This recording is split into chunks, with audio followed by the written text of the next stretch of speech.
Welcome back to the channel. In today's video, we're going to actually do something that's been requested on the channel for several months. It's just something I kind of put off until I actually came across this link that was shared with me about ranking all the ground loot in Warzone in Season 2. If there's one in Season 3, I'll do the same thing or do my best to try and put one together. But as of right now, I have a pretty accurate list that somebody else put together, which we'll go ahead and talk about. If you enjoy the video, learn something new, please do me a favor, hit the like button. Goal in today's video is 8,500 likes, so hopefully we can crush that number. If you're brand new, looking to find your way back because you're part of the 60% that hasn't yet subscribed, double check, make sure you subscribe with notifications on. Quick little side note, we've hit almost 100,000 on TikTok, and it's just at JGOD. So if you enjoy TikTok, want to go ahead and drop a follow, go ahead and check that out. So right here we have the tier maker. As I can go through, you can see it was set up by this guy. I'm going to go ahead and leave the entire tier maker in the description, so if you want to check it out for yourself. First one up is the Avalanche Diamati. This is better than the X16 just because it has that burst potential. It's pretty solid.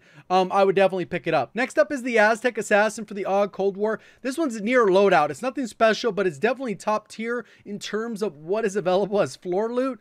And a lot of times you can pick up another weapon. This will be good at least until you get your loadout. I would definitely be picking this one up 9 times out of 10. The only other thing I'd probably pick up above that is the FFAR. But the FFAR could be used more like for your short to medium. Obviously 25 bullets, but we'll get to that. Then we have the Tundra. I think this one's okay. It's a second viable secondary. So for example, if you want to go ahead and use this initially, maybe in solos, at least until you get your weapon, you have a floor loot FFAR. You can go ahead and use this at least until you get your loadout, especially if you're playing like solos or duos, or where maybe you're not going to be able to get 2 loadouts right at the beginning, the paid one and then like a free one.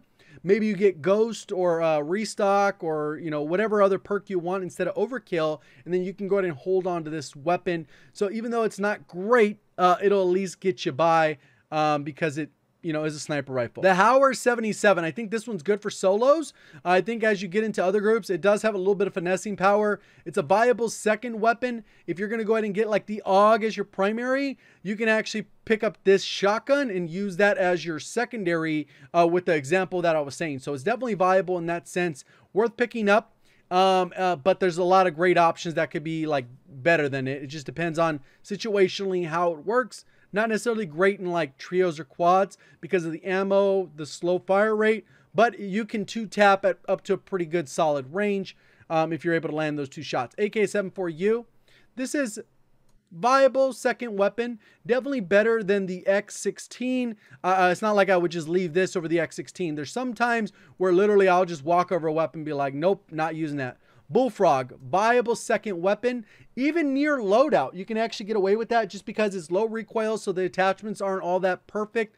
And then you can get your AUG to combine with that if you want to rock Ghost. So that one is actually a pretty solid option. The Origin, again, it ends up being viable second weapon, but I would say it's a little bit more better, or, you know, it's better than the base X16 for those close range engagements, but it's not amazing once you get a little bit further out, so I wouldn't necessarily combine that as your secondary option. It just doesn't have quite the range as the Hauer 77. I guess you could put it up there, but this one's kind of like a borderline in between.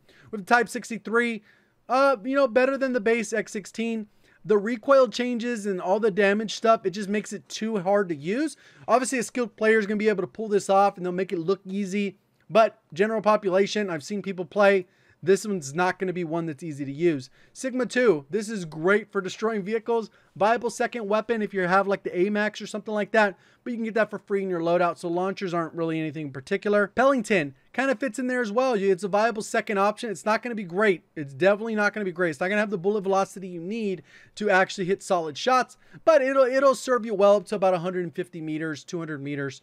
And then anything beyond that, it can become a little bit of a struggle. Magnum, I'm not picking up a Magnum. I'm keeping my pistol. We have the Tundra. Again, Tundra is going to fit into this viable second weapon.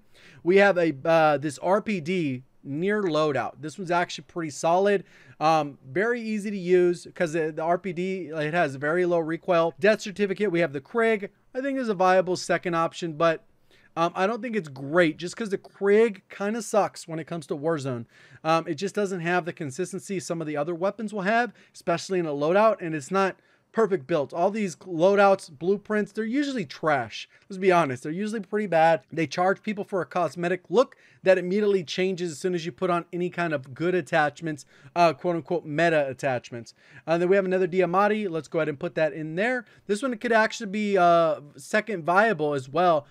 Because it does have a really nice TTK. It's just a little inconsistent because if you're not getting the chest headshot, could be pretty bad. It still has a good damage multiplier that the Akimbo was taken away on, but this one still performs very well.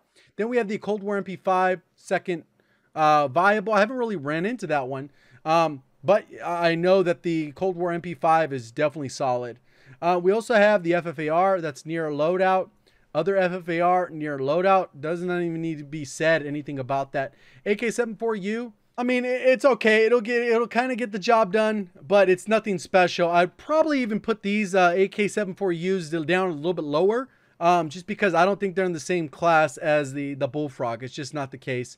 And they're definitely not as good as some of these because the optics kind of weird for an SMG. I'll go ahead and lower that one down too. Then we have the R9 shotgun.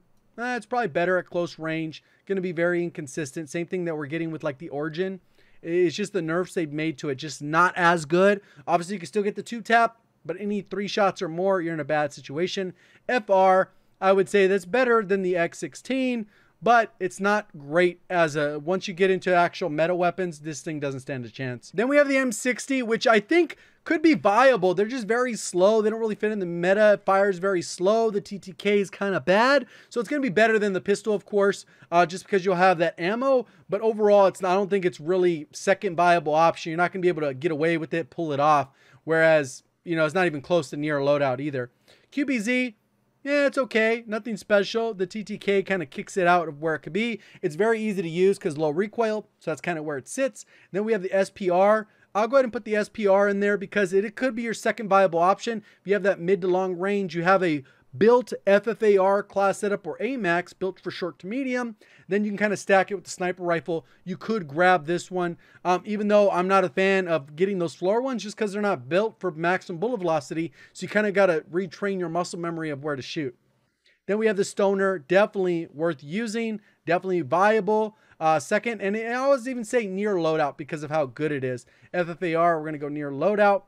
The Hour 77, we'll go ahead and throw it in here as well. Like I said, these shotguns could come down a bit, but I'm going to put both of them up there just because they are decent enough where you can use them at least in solos. The FR556, we're going to go ahead and put it in better than the X16. LC10, that one's actually second weapon viable or even near loadout. I think the weapon performs pretty well. It's almost identical to the Bullfrog, a little bit slower TTK, and smaller ammo capacity, but the mobility is pretty solid. Then we have the M16. This one's second weapon is very useful, worth using, kind of limited by the 30-round mag. And then we have the AS Val, which is disgusting. Second weapon viable, definitely worth using. The Milano, I would say it's second weapon viable. The TTK is kind of slow.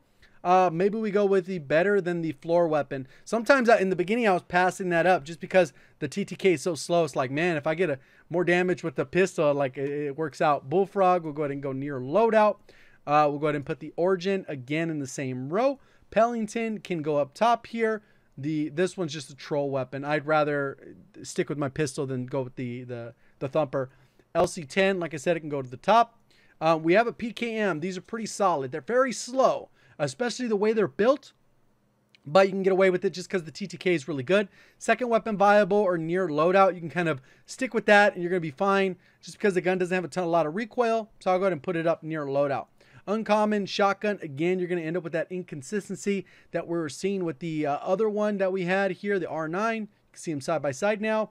Both of them are a little bit hard to use. JAK 12, definitely viable second weapon, especially with like an AMAX or something. You're going to be pretty solid there.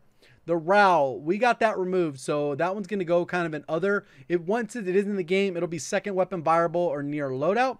Even with this particular build, even though it's a little bit slower, it doesn't have a lot of recoil, very bad mobility, but it's kind of how it goes. RPD, second weapon viable or even near loadout, just because you can use it, but I'm going to go ahead and put it near viable. Doesn't have enough attachments to kind of compete with this other one, so I'm going to say it's a tier worse than that one. It'll drop that down. RPG, obviously that's second weapon viable. You can get that with your loadout though. Regular RPD, even with this one, the Runaway Thunder, I'm going to go ahead and put that down here just because it's not quite as good as the top one here. The other M16, again, second weapon viable. The ammo ends up being a situation. I don't think that one has the type ammo. Type 63, another one very hard to use. You can get away with it. Top tier players will be able to get more out of it than others, but the recoil is just too much on that gun. Cold War AUG, another blueprint. Like I said, this one could be near loadout, so I'll go ahead and stack it there with the Aztec Assassin.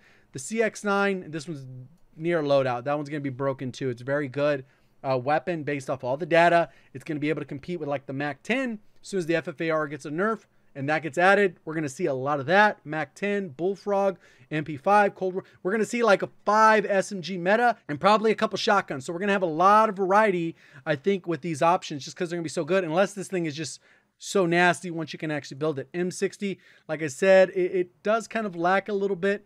So I'll go ahead and put it down here. You can get some kills, slow fire rate, slow movement, kind of a trash position.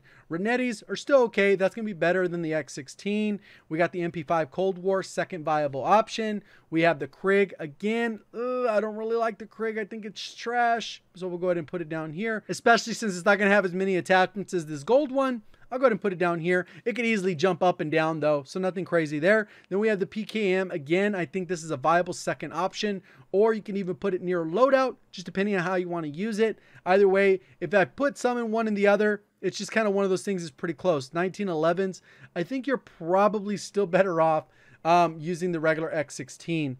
Then we have the Gallo. Gallo is a viable second option. It is pretty nasty, and this one is okay. It doesn't have the optimal build, but it definitely has a solid build. The QBZ, like I said, the TTK is just too slow. It's better than the regular floor, you know, your X16, but it's not going to be able to compete. XM4, pretty solid. This one actually has a 60 round mag, so you can get away with it. The viable second option, pretty solid. It's not going to be like super good. I think the FFAR is still the better floor pickup, but this thing does have the ammo, low recoil, easy to use. TTK is fairly competitive, so it has a lot going for it, but it's definitely, you're not gonna go, you know what, I'm not gonna push that loadout because I have that. No, you'd rather have a loadout. 10 out of 10. Stoner, even the uncommon one, I think is viable second weapon. It's pretty solid. TTK is good, easy to use. Milano, we'll go ahead and put Milano over here, better than the XM4.